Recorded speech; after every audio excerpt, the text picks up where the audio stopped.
Subscribe करें और bell दबाएं ताकि कोई खबर रह न जाए।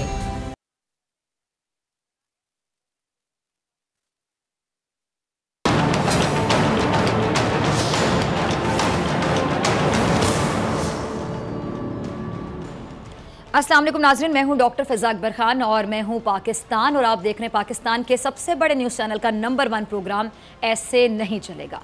पीटीआई गवर्नमेंट की अगर हम बात करें, पाकिस्तान तहरीक इंसाफ की गवर्नमेंट जो कि कहती थी 22 साल स्ट्रगल की, इमरान खान साहब कहते हैं मैंने 22 साल स्ट्रगल की, 22 साल स्ट्रगल करने के बाद बड़ी तैयारी होती है, तैयारी से आप आगे आते हैं और जब वो आगे आए उनको मौका मिला, किस्मत उन पर मेहरबान हुई, अवाम ने उन पर एतमाद किया, एतबार किया, उनको वोट दिया, उनको मुंतखब किया, पुरानों को ठुकराया, बाकायदा रिजेक्ट किया और इनको इलेक्ट किया, इनको वोट दिया। उसके बाद आने के बाद हम देखते हैं कि ऑलमोस्ट 1.5 साल होने को, लेकिन हुकूमत की कारकर्दगी बहुत सी जगहों पे हम देखते हैं कि बड़ी पंजाबी में कहते हैं माठी है। हाँ, बहुत सी चीज़ें हुकूमत के क्रेडिट में भी आती हैं, उनका मैं अक्सर प्रोग्राम में जिक्र भी करती हूँ, लेकिन ज़्यादातर लोग नाराज़ दिखाई देते हैं। और मैं अक्सर कहती हूँ कि जब आपका वोटर जिसने आपको मुंतखब किया, जब वो आपसे नाराज़ हो जाए, वो आपसे गैर मुतमईन हो, आपसे सेटिस्फाइड ना हो, तो इसका मतलब है कि कुछ ना कुछ गलत है। यानी आपने उनके एतमाद को लूज़ किया, आपने उनके एतमाद को कहीं ना कहीं ठेस पहुँचाई।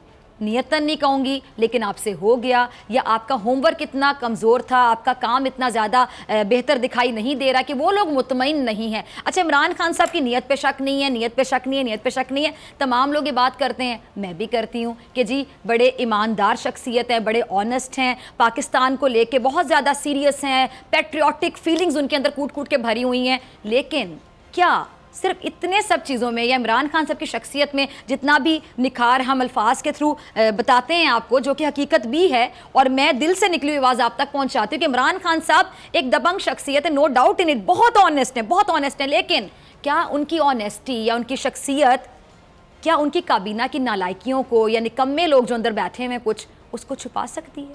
कभी भी नहीं छुपा सकती। अब आवाम को कितनी शिकायत हैं, ऑपोजिशन ठीक है कई बार ऐसी तनकीद भी करती होगी, लेकिन कई बार ऑपोजिशन की तनकीद वजह भी होगी, जस्टिफाइड भी होगी। आज इस तमाम टॉपिक को हम डिस्कस करेंगे। हुकूमत की अब तक की 1.5 साल की जो कारकर्दगी उस पर बात करेंगे, क्या अच्छा है, क्या बुरा है, जो अच्छा है वो कितना अच्छा है, जो बुरा है वो बुरा क्यों है, उसको सही कैसे करना है, किसने करना है, बहुत सी तजावीज़ भी लेंगे इस प्रोग्राम में। मेरे साथ जो मेहमान मौजूद हैं उनका तारुफ करवा देते। नून लीग से हमारे साथ मौजूद हैं कैसर अहमद शेख साहब। शेख साहब बहुत शुक्रिया ज्वाइन करने के लिए। और पीटीआई से शौकत बसरा साहब ने हमें ज्वाइन किया। बसरा साहब बहुत शुक्रिया, वार्म वेलकम। और ब्रिगेडियर रिटायर्ड महमूद शाह साहब एनालिस्ट हमारे साथ मौजूद हैं। ब्रिगेडियर साहब आपका भी बहुत शुक्रिया, warm welcome in the program. गुफ्तगू का आगाज़ मैं कैसर साहब आपसे करना चाहूँगी। अपोजिशन वाले हैं जी, आपको बोलने का मौका देना चाहिए। इमरान खान साहब की हुकूमत, पीटीआई की हुकूमत, अच्छा वैसे जब पीटीआई का हम जिक्र करते हैं ना तो मुँह से निकल जाते हैं इमरान खान साहब की हुकूमत। अब ये भी बड़ी गहरी बात है कि वोट इमरान खान के नाम पर पड़े, पीटीआई गवर्नमेंट इमरान खान साहब की शख्सियत की वजह से आगे आई, लेकिन काबीना में जो लोग बैठे हैं, क्या सबसे आप मुतमईन हैं? कैसे देखते हैं आप काबीना? बिस्मिल्लाहिर्रहमानिर्रहीम। डॉक्टर फ़िज़ा, बड़ा अच्छा लगा आपका इंटरव्यू जो आपने कराया। देखिए बात यह है कि जैसे आपने कहा 19 महीने पीटीआई को, इन्होंने तो आके बड़े बुलंद बांग दावे किए थे कि सारे पिछले लोग जो हैं उन्होंने कुछ नहीं किया और उनकी कोई परफॉर्मेंस नहीं है और हम 100 दिनों में ये कर देंगे और पाकिस्तान को एक ऐसा मुल्क बनाएंगे कि दुनिया के लोग बाहर से यहाँ कारोबार करने आएंगे, इन्वेस्टमेंट करने आएंगे और सियाहत के लिए आएंगे। अब तकरीबन 100 हफ्ते होने को है, 100 दिन तो गुजर गए, 100 हफ्ते होने को है। लेकिन अब मुझे बताइए ना कि मुख्तलिफ चीज़ों का आप तजिया कर लें, क्या हुआ यहाँ पे, हमारे यहाँ सूरत हाल क्या बनी। यानी जो है आप देखिए, पोलियो में हमारा मुल्क दुनिया का सबसे ज़्यादा मरीज़ों वाला मुल्क है। मैं चंजोट रहता हूँ, हमारे इलाके में हम देखते हैं कि हर छठे सातवें बंदे को हेपेटाइटिस है हमारे यहाँ। उस दुनिया का दूसरा बड़ा हेपेटाइटिस का मुल्क है। हमारे यहाँ बच्चे जो स्कूल नहीं जाते, सबकी ये फिक्र नहीं, कोई इसमें कोई मैं ऐसी बातें नहीं कर रहा जिसमें इख्तिलाफ राय हो। ये नहीं कि मैं कोई पार्टी लाइन पे बात नहीं करना चाह रहा, मैं तो चाहता बात होनी चाहिए कि हमारे मुल्क में क्या बेहतरी हो रही है। लेकिन बजाय मैं कहूँ नहीं जी मुस्लिम लीग ने बहुत अच्छा किया, पीटीआई बहुत ख़राब, क्योंकि इनको जब हम देखते हैं ना तो इनके पास तो एक ही है और कोई अपनी परफॉर्मेंस की बात कभी नहीं करते। आगे मुस्लिम लीग पे भी आती हूं मैं। ये आए, ज़रूर आए, वेलकम, ये मकसद ही ये बात करने का। लेकिन हम ये नहीं कहते कि हम तो ये देखें ना, सिर्फ अगर पार्टी की बात करते रहे, हमारा मुल्क इस वक्त दुनिया में यानी आबादी जो है वो 20 करोड़ की आबादी है, 22 करोड़ की, जो तकरीबन दुनिया की 600 करोड़ टोटल आबादी में से 30वां हिस्सा है। लेकिन हमारी जो कौमी आमदनी है ना, उसका दुनिया में 500वां हिस्सा है, यानी दुनिया में 500 हिस्सों में से एक हिस्सा हमारी है, जो जीडीपी, जो हमारी कौमी आमदनी, जो लोगों की आमदनी है। हमारे वक्त में वो आमदनी 5.8% तक हम छोड़ के गए जब वो तरक्की हो रही थी। अब वो आमदनी 2% तक तरक्की रह गई है। ये सारी फिगर इनकी अपनी है। 3.5% का फ़र्क जो है वो तकरीबन 1500 अरब रुपए होता है। यानी अगर 5.8% जारी रहती तो इस साल 1500 अरब रुपए लोगों की जेब में उनकी आमदनी बढ़ जाती। फिर ये तो हो गया कि आमदनी कम हुई, साथ महंगाई आप देख रही हैं। इस महीने बिल्कुल ज़रूर फरवरी में पिछले जनवरी की पिछले 10 सालों की सबसे ज़्यादा महंगाई जनवरी में थी। ये वो 14.5% थी। इन्होंने तो बहुत कम एस्टिमेट किया था, हमारे वक्त 6% महंगाई होती थी, लेकिन ये महीने में तकरीबन 2% जनवरी से कम हुई है। लेकिन उसका ये मतलब है कि पिछले 10 सालों में यानी सिर्फ एक जनवरी का महीना ऐसा होगा जो इस महीने से ज़्यादा महंगाई वाला होगा, अदरवाइज हाईएस्ट ठीक है जी, इन्फ्लेशन। चलिए बसरा साहब को भी शामिल गुफ्तगू करते हैं। बसरा साहब, आपकी तरफ आना चाहूंगी, महंगाई कब कंट्रोल में आएगी? ये बेसिक सवाल है जो तमाम लोग पूछ रहे हैं। बसरा साहब, आपसे भी लोग पूछते होंगे, दिल पे हाथ रखे हो बताइए, आप जहां मिलते होंगे लोग कहते होंगे कि महंगाई बहुत है, कैसे कंट्रोल होगी? डॉक्टर फिजा, ख़ास तौर पे शेख कैसर साहब की और बिलखुसूस अपोजिशन की सादगी पे मर ना जाए कोई, कितने मासूम और कितने पितर लग रहे थे बात करते हुए। इनके अंदाज़ा करें जिनकी वजह से मुल्क इस नौबत को पहुंचा है।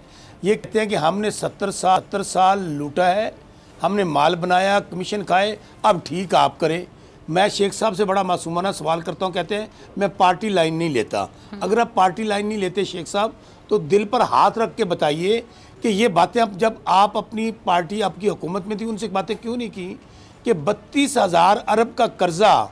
कोई मुझे ऐसी हुकूमत बता दे, कोई ऐसा मुझे लीडर बता दे दुनिया के अंदर कि जब वो हुकूमत में आए, जब वो वज़ीर आज़म बने, तो आते ही उसको 32,000 के कर्जे मिले विरासत में, तमाम इदारे तबाह बर्बाद मिले, हर पैदा होने वाला बच्चा 1.5 लाख का मकरूज़ हो, और फिर किस तरह मगरमच्छ के आंसू बहाए जाए।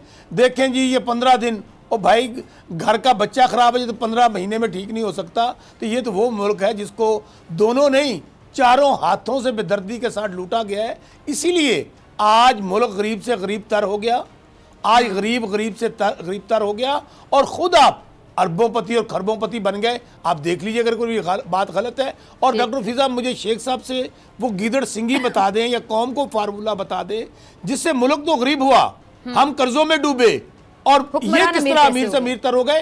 अगर मुल्क डूब रहा था, मुल्क कर्जों में जा रहा था, कौम गरीब हो रही थी, तो इन लीडरान को भी तो साथ गरीब होना चाहिए था ना। अच्छा, अब आते हैं डेफिनेटली हम हुकूमत में हैं, लोगों को इस माफियाज के खिलाफ उन्होंने वोट डाला है इस तवक्को के साथ कि तब्दीली आएगी, निज़ाम बदलेगा, नया पाकिस्तान आएगा। तो मेरे डॉक्टर फिजा, प्राइम मिनिस्टर ने क्या कहा पिछले दिनों?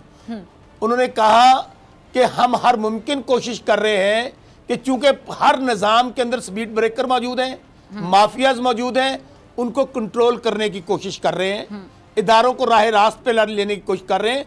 हाँ, इकानमी हमारे लिए बहुत बड़ा चैलेंज है, महंगाई हमारे लिए सबसे बड़ा चैलेंज है। इनको पता था कि हमारा किया दरा भुगतना इन्होंने है। मुझे बताएं डॉक्टर फिजा, इंशाल्लाह अगर हमने इसको काबू कर लिया, जो कोशिश इंडिकेटर्स बेहतर आने शुरू हो गए हैं, लेकिन उस वक्त फ़ायदा होगा जब इसके असरात ये कैमरे से पीछे बैठा मेरे भाई तक पहुंचेंगे, एक गरीब आदमी तक पहुंचेंगे, वहाँ अभी नहीं पहुंच रहे।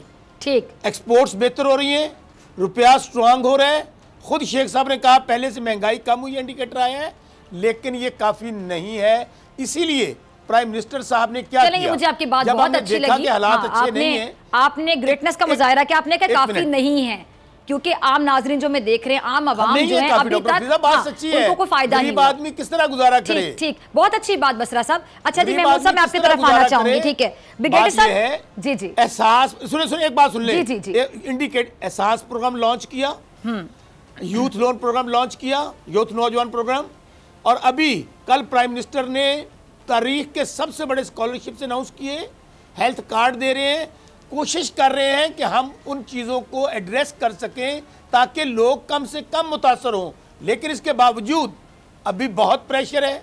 बहुत कोशिश कर रहे हैं। बसरा साहब, वो तो इंशाअल्लाह पुरानों में बड़े अल्लाह ताला लैपटॉप कामयाबी बांटे थे ना। अब हम पहले बात कर लेते हैं कि लोगों को रोटी नहीं मिल रही, जो बेसिक नीड है आपकी, हम पहले उसकी बात कर लेते हैं। महंगाई इतनी ज़्यादा है कि लोगों के पास रोज़गार के मौके वाकई नहीं है, बेरोज़गार लोग हैं, ये सैलरीज़ हैं। आम लोगों की सैलरीज़ कितनी है आपको भी पता है, क्या गुजारा होता है जितनी महंगाई है? ब्रिगेडियर साहब, आपकी तरफ आना चाहूँगी।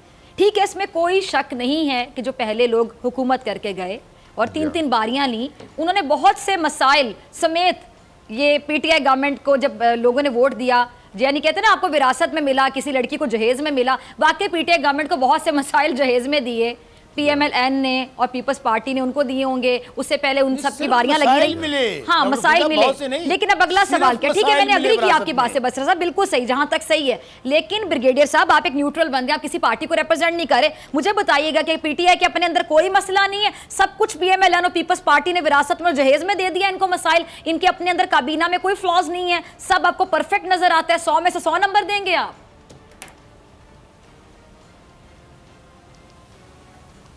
जी बिल्कुल नहीं। मैं समझता हूँ कि हमारा तो ताल्लुक़ किसी चीज़ से नहीं है, सियासत से नहीं है। पीटीआई का सबसे बड़ा मसला ये है कि ये समझते हैं कि सिर्फ प्रोपेगेंडा से मसला हल हो जाएगा, लोगों की ज़ुबानें बंद कर देंगे। और ये कंटिन्यूस प्रोपेगेंडा के पहले लोग ये करके लोगों को अभी समझ आ गई कि हुकूमत चलाने का, मईशत चलाने का एक तरीका होता है और वो इनको पता नहीं है। इनकी जो टीम है इंतहाई कमज़ोर है और जितने भी प्रोग्रामों के ऊपर ये जो कहते हैं ना, एहसास प्रोग्राम, यूथ प्रोग्राम, फलाना प्रोग्राम, कभी इकट्ठा देना शुरू कर देते हैं, ये तमाम बेकार चीज़ें हैं। ये मईशत चलाने का कोई तरीका नहीं है और लोगों को अभी पता चल रहा है कि इनसे मईशत चल नहीं रही है। और ये जितनी भी चीज़ें हैं, ये कि उन्होंने इतना कर्जा लिया, उन्हें कर्जे लोग लेते हैं तब भी हुकूमत चलाते हैं। ठीक, ये जो जितनी महंगाई इन्होंने कराई है, यानी बिजली की कीमत कहाँ से कहाँ तक पहुँचाई, सुई गैस की कीमत कहाँ से कहाँ तक पहुँचाई, ये टैक्सों का निज़ाम कितना, ये कहते हैं कि हम तो कारोबार बिल्कुल स्टैंड स्टिल हो गया। बाहर जो है अभी, यानी वो कहते हैं ना कि टैक्स का निज़ाम वो शबर जैदी साहब को लाए थे, उन्होंने किया जो कुछ भी वो कर सकते थे, लेकिन वो कारोबार बिल्कुल ठप होकर रह गया। किसी जगह पे भी कोई कारोबार नहीं चल रहा है। तो कहते हैं कि आप टैक्स, कारोबार चलेगा, पहिया चलेगा तो आपको टैक्स मिलेगा ना, वरना जो फिक्स टैक्स है वो तो आप ले रहे हैं। तो मैं समझता हूँ कि बेसिकली वो जो मईशत चलाने का तरीका है उस तरफ इनका ज़ोर नहीं है।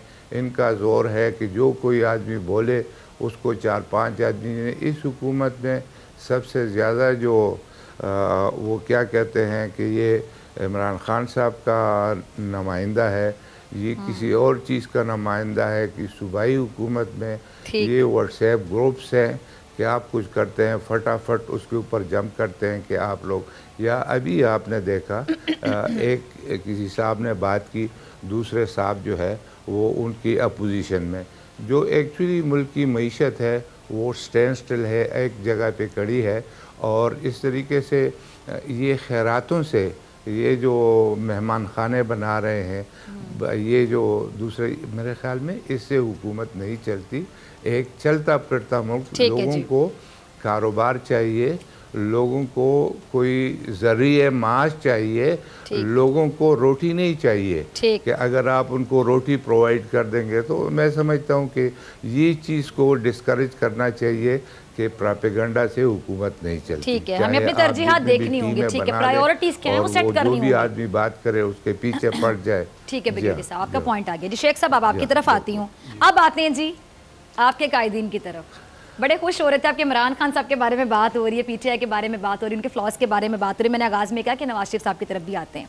नवाज शरीफ साहब चले बीमार हैं, मैं तो कहती हूँ नेशनल बीमार हैं वो, अल्लाह उनको सेहत दे। और इतनी बीमारियाँ उनको, इतनी बीमारियाँ, लेकिन फिर भी जब वो उनकी कोई ना कोई तस्वीर आती हैं, कोई ना कोई वीडियो लोग शेयर करते हैं तो हैरानी होती है कि इतना बीमार बंदा ऐसे कैसे एंजॉय कर सकता है। खैर चले, नवाज शरीफ साहब हैं, वो शायद बाकियों से हटके हैं।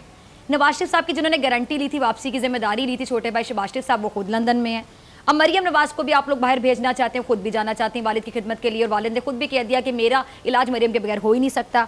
आवाम से एक्सपेक्ट किया जा रहा है ऐसे हालात में जब लीडरशिप बाहर हो कि आप हुकूमत के खिलाफ एहतजाज करें।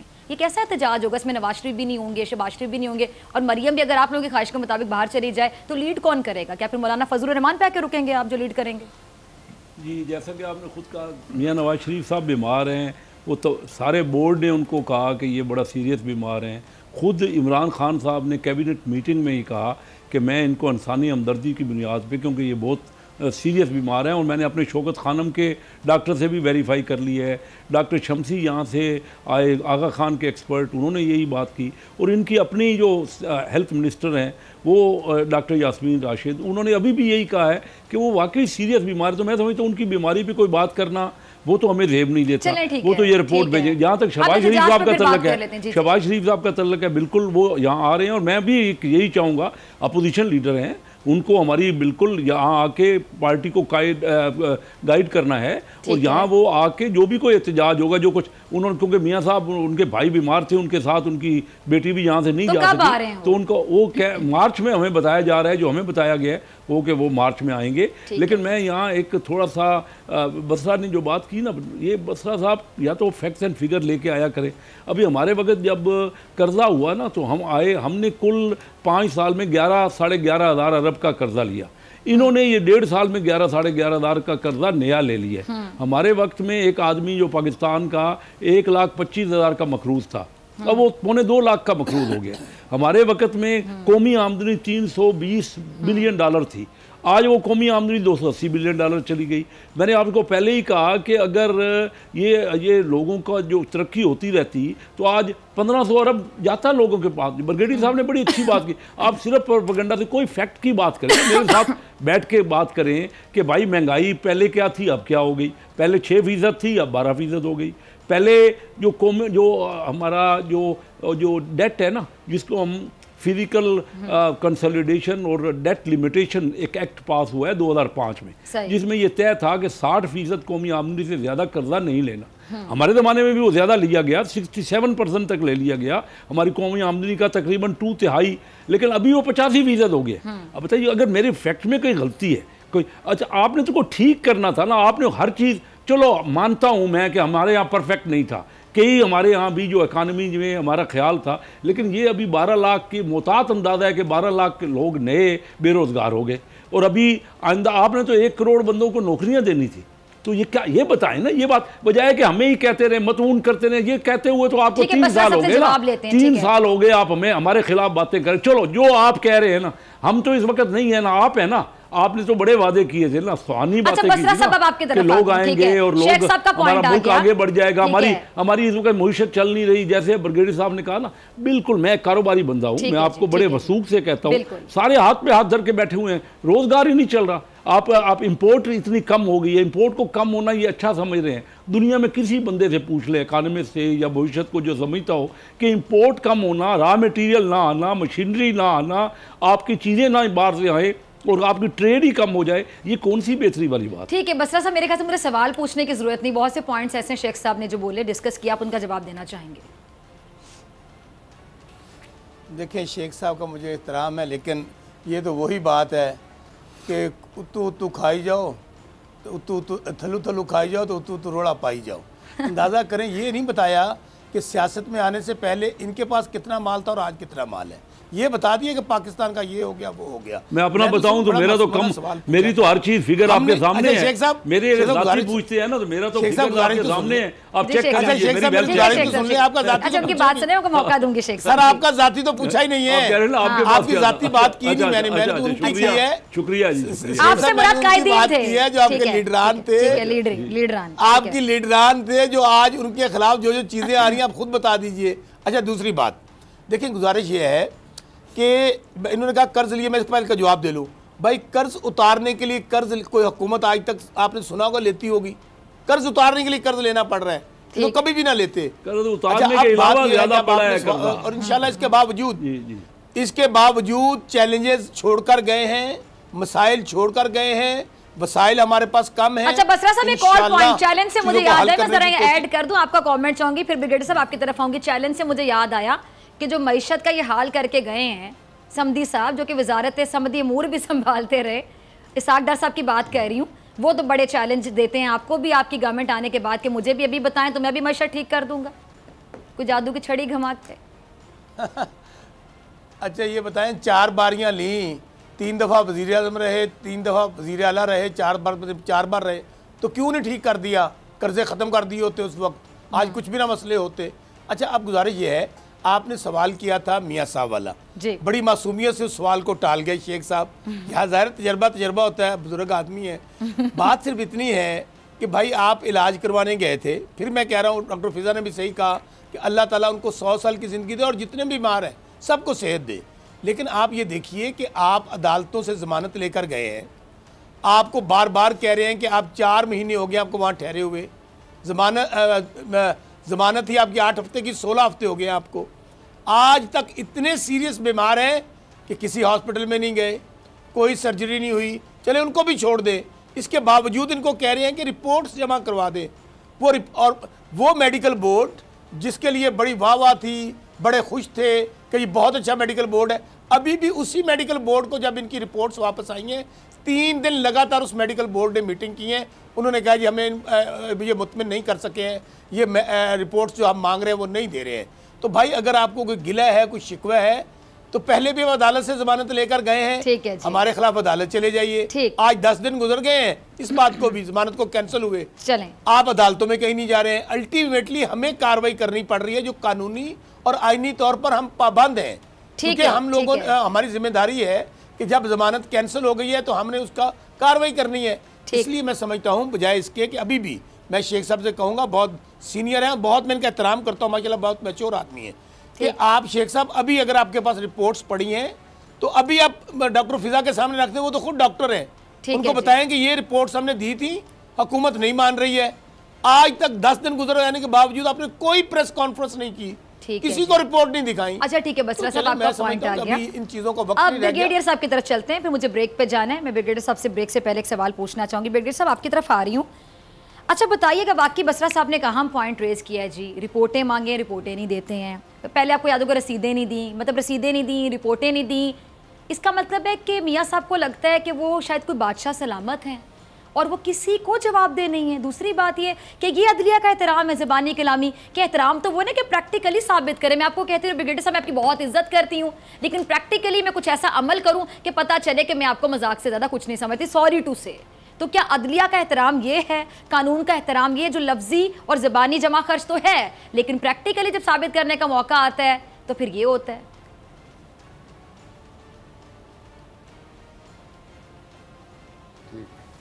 ठीक, बिल्कुल।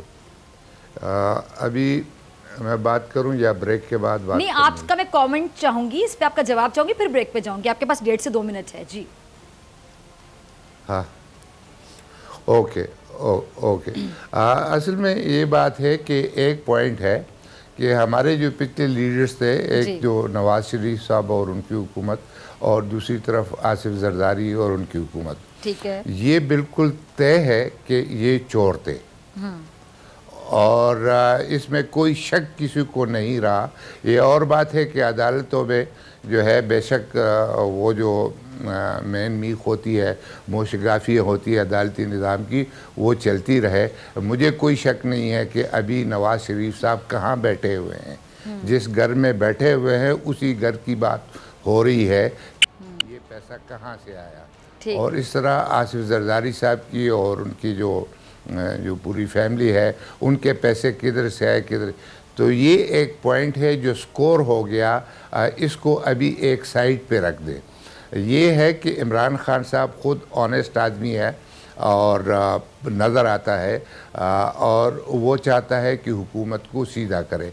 मैं कहता हूँ कि इन दो ख़ानदानों को छोड़ दें पीछे।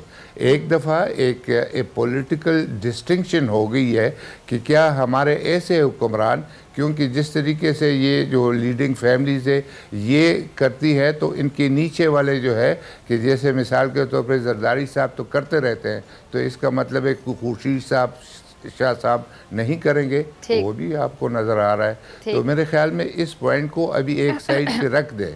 अभी कहते हैं कि एक ऑनेस्ट लीडरशिप आई है, तो ठीक है, उन्हें कहो कि अभी आप इसको सीधा कर दें, बराए मेहरबानी सीधा कर दें। उनसे पैसा वापस आना है या नहीं आना, ये तो अदालती निज़ाम के थ्रू पता चल जाएगा। लेकिन ये है कि अभी जो भी इस मुल्क के जो मईशत है इसने आगे चलनी है, इसको सीधे उस पे लाना है, और उसके लिए आपको एक मजबूत टीम चाहिए जो मईशत को समझ सके। चले, मेरे पीछे भी एक टीम है और मेरी टीम ने भी मुझे कह दिया कि आप ब्रेक पे जाएं, ब्रेक से आने के बाद गुफ्तगू को आगे बढ़ाते हैं।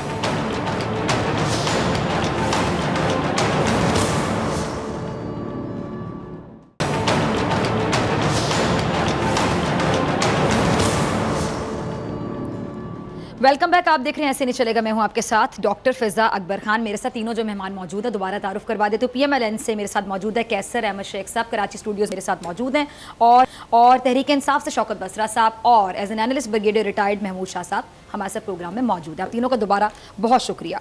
अच्छा जी, एक पॉइंट बहुत अच्छा ब्रिगेडियर साहब ने डिस्कस किया ब्रेक पर जाने से पहले, और शौकत बसरा साहब मुझे आपकी तरफ आना है।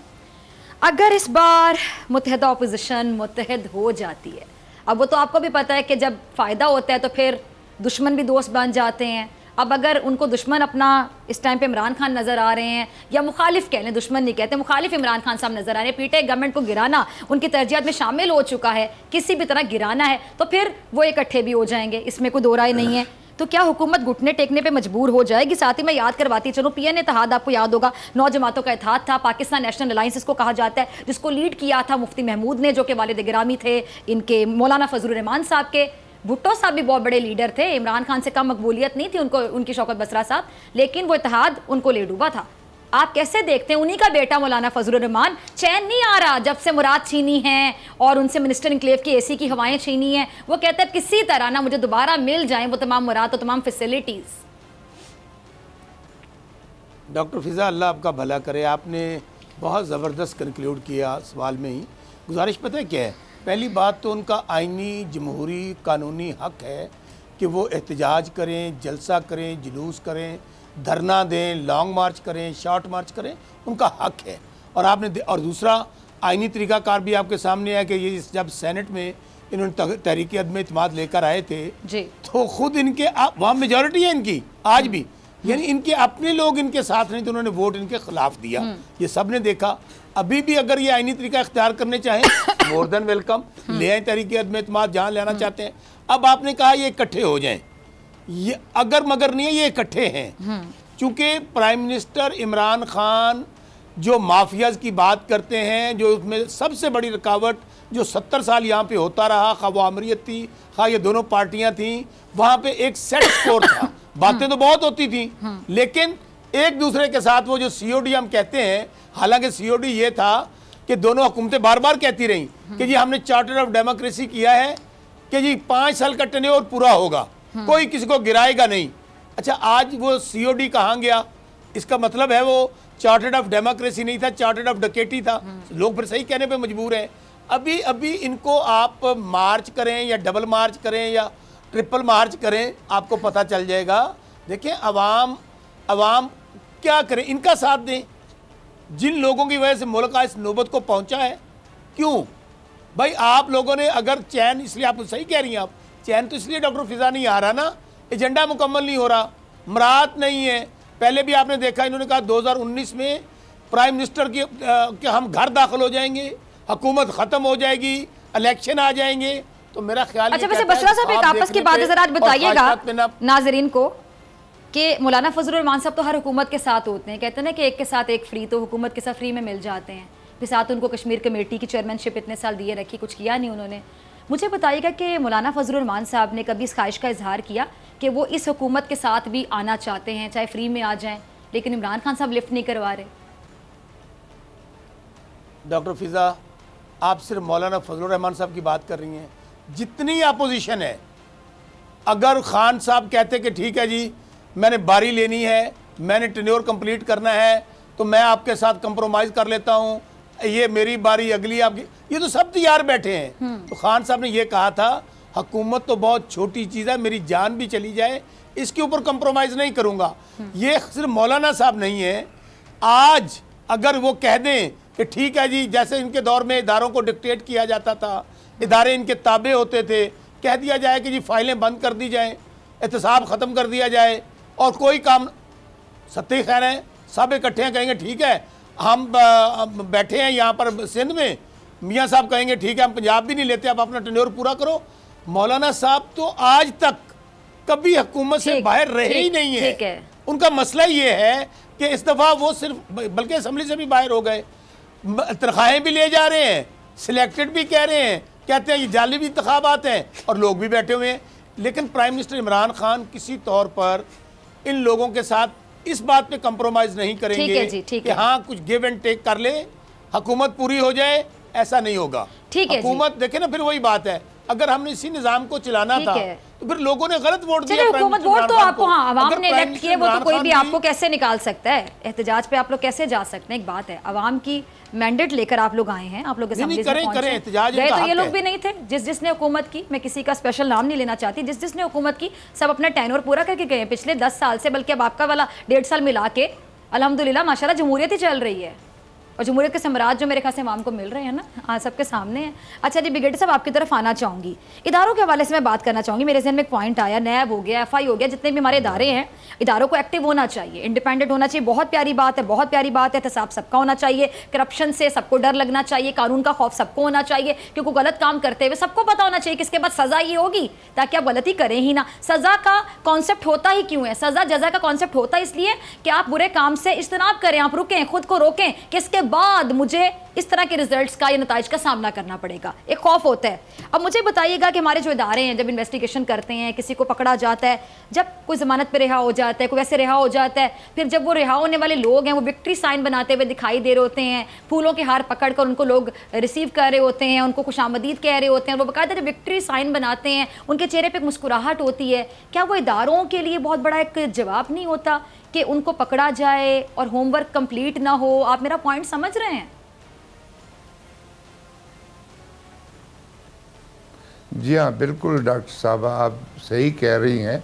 और मेरे ख्याल में मुल्क में जब इदारे मजबूत होंगे और सियासतदानों की, हमारी ये जो पर्टिकुलर सियासतदान है जो कि करप्शन करते हैं, ये सियासतदान चाहते हैं कि इदारों को कमज़ोर किया जाए। और आपने देखा होगा कि एक पॉलिटिकल जमात की एक ख़ास कोशिश होती है कि FIA उसके नीचे हो, ये फलाना उसके नीचे हो, पंजाब की पुलिस उसके नीचे हो। उसके बाद जो है एक इदारा रह गया था कि जो फ़ौज जो है वो उसके नीचे नहीं आ सकती, तो उन्होंने कोशिश की, बड़ी ज़बरदस्त कोशिश की उन्होंने कि फ़ौज को भी किसी तरीके से मेरे इशारों पे जो है चलती रहे, और इस तरह दूसरी जमात के भी। तो जब आपके इदारे मजबूत होंगे, जिसके अंदर जुडिशरी भी शामिल है, जिसके अंदर ये FIA, ये सारे जो है किसी सिस्टम को रिप्रेजेंट करते हैं। ये आप किसी मुल्क में जाते हैं तो आपकी मुलाकात किससे होती है? इमिग्रेशन के अफसरान से होती है, आपकी मुलाकात वहाँ के सियासतदान से नहीं होती और वो रिप्रेजेंट करते हैं अपने मुल्क को। है जी। तो मेरे ख्याल में इदारे जितने भी मजबूत होंगे, ये अपना काम करते रहेंगे और फिर सोसाइटी में बैलेंस लाने के लिए जुडिशरी मौजूद होती है। मिसाल के तौर पे आप देख रहे हैं कि आज वो लोगों को छोड़ देती है। मैं समझता हूँ कि इदारों को नाखुश होने की बजाय वो इस तरीके से अपनी एफिशिएंसी इम्प्रूव करनी चाहिए कि नेक्स्ट टाइम जुडिशरी जो है उसको न छोड़ सके, जो उसकी पूरी तैयारी हो वो हो। अनफॉर्चुनेटली हम एक सोसाइटी में रहते हैं, उस सोसाइटी के अंदर जो भी लोग हैं, मिसाल के तौर पर लोग गलत तरीके से पैसे कमाते हैं और एक ऑनेस्ट आदमी मोहल्ले में हो, वो कहते हैं मैंने इस तरह नहीं कमाना, तो उसको कहते हैं कि ये बेवकूफ़ है। तो मेरे ख्याल में सोसाइटी उस तरीके से इंशाल्लाह चलेगी। सब लोग अपनी, जिसके अंदर ये एक इशारा है जो कि इमरान खान अपने पर्सनालिटी की वजह से रेडिएट करना चाहते हैं, लेकिन मैं समझता हूँ कि वो फेल अगर होंगे तो सिर्फ एक सूरत में होंगे, अगर इस मईशत को वो ठीक ना कर सका। अगर गरीब आदमी को जो है रहना मुश्किल हो जाता है तो मेरे ख्याल में फिर ये वो नाकाम हो जाएंगे। मैं कहता हूँ कि जहाँ तक उन्होंने डिस्टिंक्शन की है कि ये गलत है वो हो, लेकिन साथ ही वो मईशत के लिए काम करे और उसको सही उस पर रेलिंग पे ले आए तो तब बात उनकी बनेगी। चलें ठीक है जी, मुझे ब्रेक का कहा जा रहा है। ब्रेक से आने के बाद कैसे रहे शेख साहब, मैं आपसे सवाल करके बाद मिलती हूँ।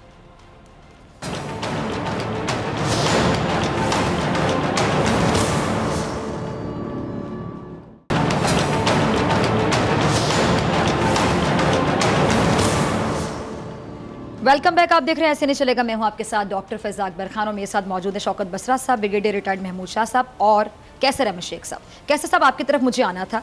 आप खुद एक बिजनेसमैन है और आप अपने प्रोग्राम में अक्सर जिक्र भी करते हैं कि मैं खुद एक बिजनेसमैन हूँ, एक कामयाब बिजनेसमैन हूँ।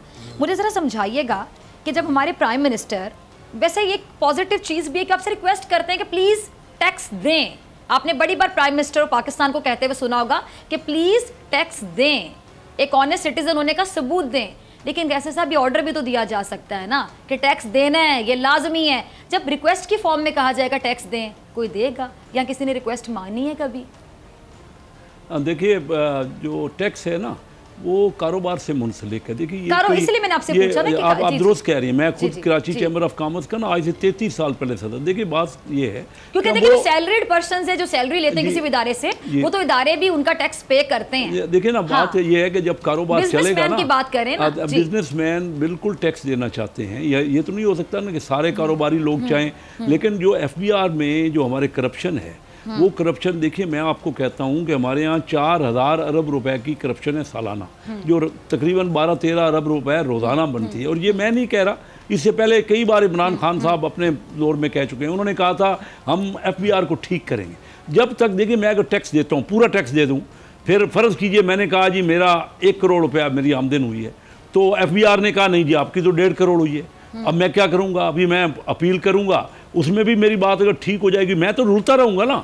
हालांकि अगर पूरा टैक्स भी मैंने दे दिया तब भी ये नहीं, लेकिन अगर आपकी इनकम 1 करोड़ होगी तो वो कैसे कह सकते हैं कि 1.5 करोड़? यही तो मैं आपको समझाना चाह रहा हूँ। पाकिस्तान में हमेशा यही कहा जाता है, 100 में से 100% यही होता है कि उसका कोई रिकॉर्ड निकलेगा ना। फॉर एग्जांपल आपके आमदन से ज्यादा सासे पकड़े जाएं, वो कहेंगे जी आपने तो वो भी कुछ भी नहीं। मैं आपको यही टैक्स दिया, आपके सासे इतनी इनकम पे कैसे बन गए? देखो ना, मैं खुद 54 साल से बिजनेस में हूँ। मैं आपको कहना ये चाह रहा हूँ कि फर्ज करो 10 केसेज है ना, कोई अफसर जो है वो गलत लगा देता है, असेस कर देता है, उसके बावजूद पर्सनल ग्रज भी निकाली ना, वो कहता है जी हमें अंडर द टेबल पेमेंट करो, नहीं तो आपका इतना लगा दूंगा। हमारे मुल्क में ये रिवाज है, जो मैं आपको हकीकत बता रहा हूँ।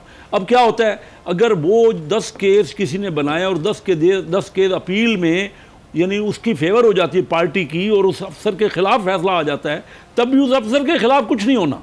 जो कारोबारी है वो रुलता रहेगा। जब तक आप टैक्स के निज़ाम को ठीक नहीं करेंगे, हमारे यहाँ इंतहाई करप्शन है। किसी से भी आप जाके चेक कर लीजिए क्यों लोग। ये निज़ाम वाला पॉइंट मुझे आपका बहुत अच्छा लगा। मैं आपकी तरफ आऊँगी बसरा साहब। ये निज़ाम की बात तो इमरान खान साहब भी बार बार करते हैं। मैंने इमरान खान साहब के मुंह से यकीन जानिए 2 लफ्ज़ बहुत सुने, एहतसाब एहतसाब एहतसाब, बल्कि 3 कह लें, चोर डाकू और साथ निज़ाम, कि निज़ाम ठीक नहीं है। अब निज़ाम को ठीक करने में वाकई कितना टाइम लगेगा? 1.5 साल हो गया। अगर 5 साल टेन्योर आप पूरा करते हैं तो 2.5 साल यानी हाफ टेन्योर पूरा होने में 1 साल बाकी, वो भी यकीन जानिए ऐसे गुजर जाएगा। मुझे बताइएगा कि ऑलमोस्ट आपने 1.5 साल मुकम्मल कर लिया, अभी तक हम ये सुन रहे हैं कि ठीक कर देंगे कर देंगे कर देंगे। कहीं ये तो नहीं कि चौथे साल में भी आप लोग कह रहे होंगे कि ठीक कर देंगे और अगले इलेक्शन की तैयारियां हो रही होंगी? कर देंगे। डॉक्टर फिजा, ये आपने बहुत अहम नुक्ता उठाया है और शेख साहब की कुछ बातों से मैं यहाँ पे एग्री करता हूँ। ठीक है कि यहाँ पर जो, और प्राइम मिनिस्टर भी ये कह रहे हैं कि जो माफियाज हैं और हर इदारे के अंदर मौजूद हैं, अब हर इदारे के अंदर अच्छे लोग भी हैं, बुरे लोग भी हैं। अब गुजारिश ये है कि हमें जो वो एक सिस्टम है जो ऊपर से लेकर नीचे तक और नीचे से लेकर ऊपर तक बना हुआ है, उस सिस्टम को ठीक करना है। निजाम बसरा साहब ये तो सुन लिया ना, ये तो कहते पुराना मंजन है, बिक गया भाई, करना है ठीक। कब? अब हम अगले 2 साल 3 साल भी ये सुनते रहे कि ठीक करना है। अब शुरू करें ना ठीक करना। उसके लिए देखिए मेरी सुनिए, उसके लिए आप मैं 2-3 मिसालें दे देता हूँ। पहले ट्रांसफ़र पोस्टिंग जो होती थी, शेख साहब तो माशाल्लाह बहुत अरसा से इक़्तिदार की इन राहदारियों में घूम रहे हैं और MNAs MP मुंतखब होते हैं। वहाँ पर ट्रांसफ़र पोस्टिंग होती थी, किसी का चचा, किसी का मामू, किसी का भाई, फिर अगर ये होता तो कोई पैसे लेके ट्रांसफ़र पोस्टिंग हो रही है। एक ज़ीरो टॉलरेंस है इस हुकूमत में करप्शन के हवाले से, लेकिन प्राइम मिनिस्टर के हवाले यानी कि वो नहीं बर्दाश्त करते कि ये बात सामने आ जाए। लेकिन इसके बावजूद अगर हम कहें कि करप्शन ख़त्म हो गई है, नहीं। बसरा साहब, ये आप उस लेवल की बात कर रहे हैं, बताइए कितने परसेंट लोग उस लेवल में 1 मिनट सर्वाइव कर रहे हैं? जो नीचे वाला मतलब परसेंटेज है कितनी ज्यादा, निचले लेवल पे कितनी करप्शन है, बताइएगा। ये पॉइंट डॉक्टर फिजा, मैं आपको यही कह रहा हूं कि ये वक्त लगेगा। अब रिफॉर्म्स की जरूरत है। देखें ना, जुडिशियल सिस्टम है बिल्कुल नीचे, आप देख लें करप्शन मौजूद है, और उसके लिए यकीन जानिए अगर मेरी जिंदगी हुई तो 5 साल जब आपके कंप्लीट होते हैं तो मुझे लगता है तब तक आप लोग कह रहे होंगे अभी वक्त लगेगा, क्योंकि 1.5 साल में सिर्फ वक्त अभी इंशाल्लाह उससे पहले हो जाएगा। वक्त अल्लाह करे आ जाए, विश के आ जाए। ब्रिगेडियर साहब, आपका लास्ट कमेंट चाहूंगी और आपसे भी ये जानना चाहूंगी कि आखिर कब तक हमें सुनते रहेंगे? अब 1.5 साल बाद एक हुकूमत कहे कि अभी हम करेंगे, वक्त लगेगा, ये होगा वो होगा, कब लगेगा, कब आएगा वो वक्त?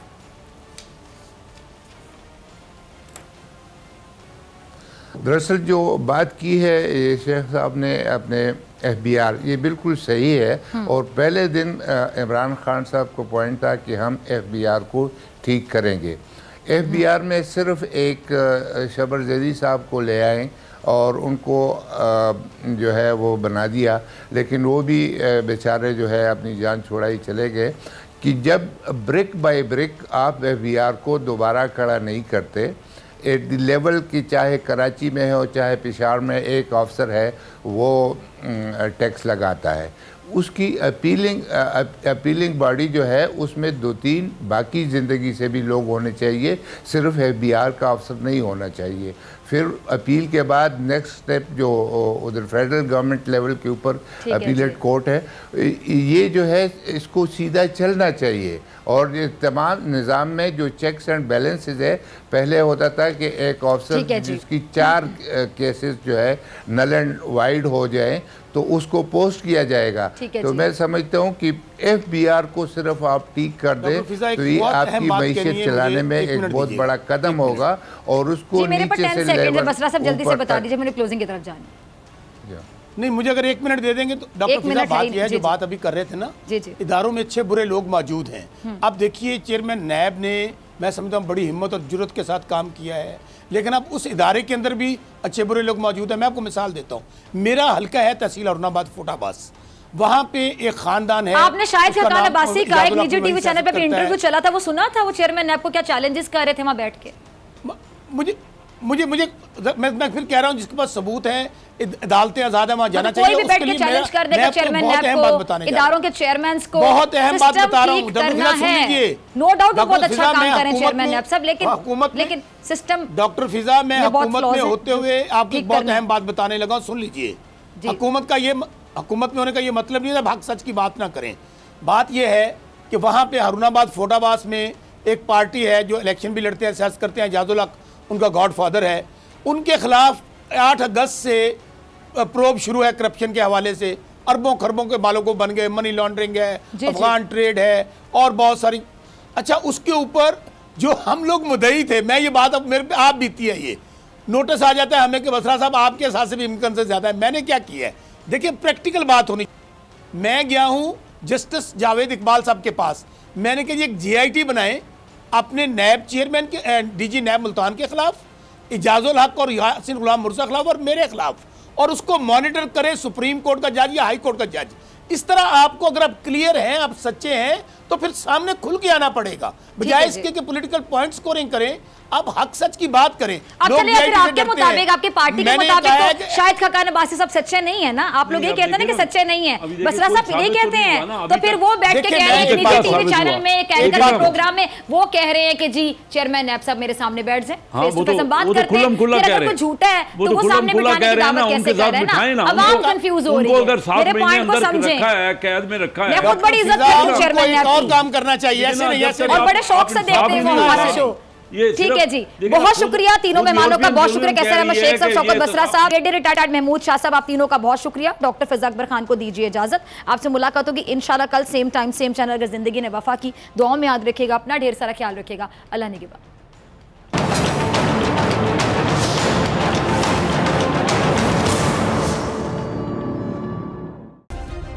सब्सक्राइब करें और बेल दबाएं ताकि कोई खबर रह न जाए।